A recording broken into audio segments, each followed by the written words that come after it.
Praise the Lord. सबको जय मसीह की एक और बार स्पिरिचुअल मॉर्सल्स में मैं आपको स्वागत करना चाहती हूँ। विश्व का सबसे खतरनाक युद्ध था द्वितीय विश्व महायुद्ध, वर्ल्ड वॉर 2।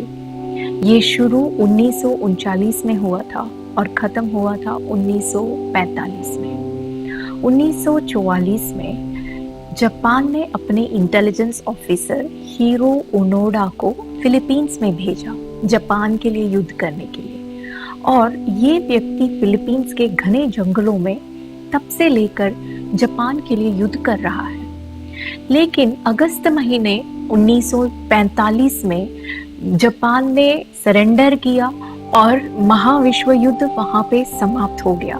लेकिन हीरो ओनोडा अनजान था।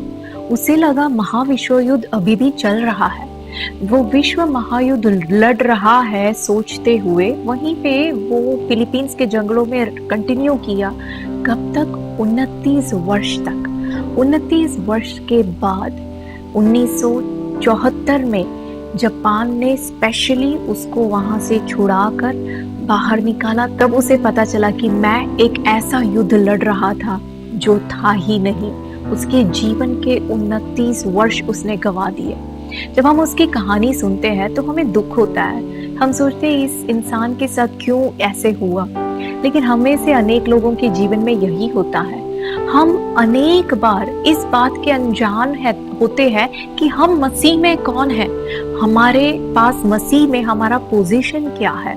हम इस बात के अनजान हो जाते हैं। हमारे सामने जितने युद्ध आते हैं हम उसमें पराजित होते जाते हैं क्योंकि हम जानते नहीं हैं कि हम मसीह में कौन है। देखिए, दाऊद और गोलियात की जो युद्ध है उसके बारे में बाइबल में बड़े अच्छे से लिखा है। यदि पहले शमूएल के पुस्तक 17वीं अध्याय हम पढ़े तो वहां हम देख सकते कि दाऊद गोलियात के ऊपर विजयी होता है। लेकिन क्यों होता है? वो कुछ कहता है वहां पे।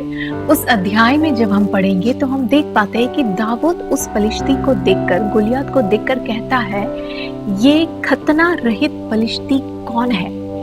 देखिए, उसे पता था कि उसके जीवन में जो खतना हुआ है उसका महत्व क्या है। उत्पत्ति के पुस्तक में परमेश्वर अब्राहम से कहते हैं कि ये जो खतना है, तेरे और मेरे बीच में जो वाचा मैंने बनाया है, तेरे और तेरे संतान के साथ मैंने जो वाचा बनाया है उसका एक चिन्ह है। दाऊद समझ गया था कि मैं परमेश्वर के साथ एक वाचा के संबंध में हूँ। ये खतना रहित फलिश्ती वाचा के बाहर है। ये मुझे क्या कर सकता है? ये मेरा कुछ नहीं बिगाड़ सकता। भाई और बहनों, हमें पहचान होना चाहिए कि हम मसीह में कौन है। परमेश्वर के वचन के अनुसार मसीह यीशु के लहू के द्वारा परमेश्वर ने हमें एक नए वाचा में हमें प्रवेश करवाया। परमेश्वर के साथ एक नए वाचा में हम एक संबंध में प्रवेश हुए हैं। वो अब सिर्फ हमारे लिए एक ईश्वर ही नहीं, वो हमारा अब्बा पिता है। हम उसे अब्बा करके बुलाते हैं, हम उसके पुत्र हैं। हमारे सामने 2021 काफी गोलियात को हमारे सामने ले आएगी। लेकिन हर एक गोलियात को देखकर हमें ये कहना है, हमें ये समझना है कि हम परमेश्वर के साथ, जो इस सारे ब्रह्मांड को रचने वाला है, उसके साथ एक वाचा में प्रवेश हुए हैं। हमारे सामने जितने गोलियात आते हैं वो वाचा के बाहर है। वो हमारा क्या बिगाड़ सकते हैं? यदि ये एक विश्वास, ये एक सच्चाई यदि हम समझ जाए तो इस साल हमारे सामने चाहे कुछ भी होए, चाहे कोई भी परेशानी आए, हम उसका सामना कर पाएंगे। दाऊद के समान हम भी विजयी हो पाएंगे।